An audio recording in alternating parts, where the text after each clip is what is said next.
हज़रत इब्राहिम ने समझा कि ये कोई दुश्मन है जो दस्तूर के मुताबिक खाने से इनकार कर रहे हैं और कुछ डरे कि ये आखिर कौन है। मेहमानों ने जब हज़रत इब्राहिम अलैहिस्सलाम की बेचैनी देखी तो उनसे हंसकर कहा कि आप घबराएं नहीं, हम अल्लाह के फरिश्ते हैं और कौम लूत की तबाही के लिए भेजे गए हैं, इसलिए सदूम जा रहे हैं। जब हज़रत इब्राहिम अलैहिस्सलाम को इत्मीनान हो गया कि ये दुश्मन नहीं है बल्कि अल्लाह के फरिश्ते हैं, तो अब उनके दिल की रिक्कत, हमदर्दी का जज्बा और मुहब्बत व शफ़क़त की फ़रानी गालिब आई और उन्होंने लूत अलैहिस्सलाम की ओर से झगड़ना शुरू कर दिया और फरमाने लगे कि तुम उस कौम को कैसे बर्बाद करने जा रहे हो जिसमें लूत अलैहिस्सलाम जैसा अल्लाह का बरगजीता नबी मौजूद है और वो मेरा भतीजा भी है।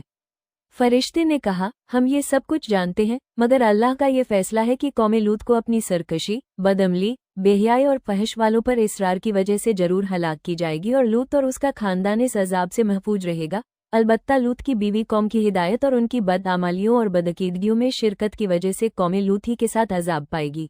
गरा हजरत लूत अलैहिस्सलाम के हक पहुँचाने, भलाइयों का हुक्म देने और बुराइयों से मना करने का कौम पर मुतलक कुछ असर न हुआ और वो अपनी बदअखलाकियों पर वैसे ही जमी रही। हजरत लूत अलैहिस्सलाम ने यहाँ तक गैरत दिलाई कि तुम इस बात को नहीं सोचते कि मैं रात दिन जो इस्लाम और सीधे रास्ते की दावत और पैगाम के लिए तुम्हारे साथ हैरान व परेशान हूँ। क्या कभी मैंने इस कोशिश का कोई मुआवजा तलब किया? क्या कोई उजरत मांगी? किसी नज्र व नियाज का तलबगार हुआ? मेरी नज़रों में तो तुम्हारी दीनी व दुनियावी फलाह व सआदत इसके सिवा और कुछ भी नहीं है, मगर तुम हो कि ज़रा भी तवज्जो नहीं करते। मगर उनके अंधेरे दिलों पर इस कहने का तनिक भर भी असर न हुआ और वे हजरत लूत अलैहिस्सलाम को निकाल देने और पत्थर मार मार कर हलाक कर देने की धमकियां देते रहे। जब नौबत यहाँ तक पहुंची और उनकी बुरी किस्मत ने किसी तरह अखलाकी जिंदगी पर आमादा न होने दिया, तब उनको भी वही पेश आया जो अल्लाह के बनाए हुए कानून जजा का यकीनी और हतमी फैसला है, यानी बदकिरदारियों और इसरार की सजा बर्बादी या हलाकत।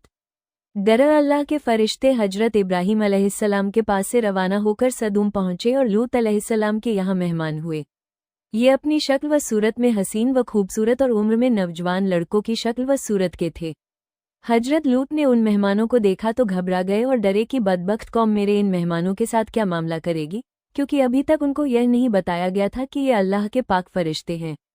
अभी हजरत लूत अलैहिस्सलाम इस हैस-बैस में थे कि कौम को खबर लग गई और लूत अलैहिस्सलाम के मकान पर चढ़ आए और मुतालबा करने लगे कि तुम इसको हमारे हवाले करो।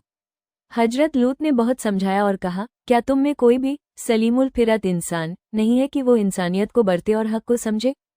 तुम क्यों इस लानत में गिरफ्तार हो और नफसानी ख्वाहिश पूरी करने के लिए फितरी तरीका छोड़कर और हलाल तरीकों से औरतों को जीवन साथी बनाने की जगह इस मलऊन बेहयाई पर उतर आए हो?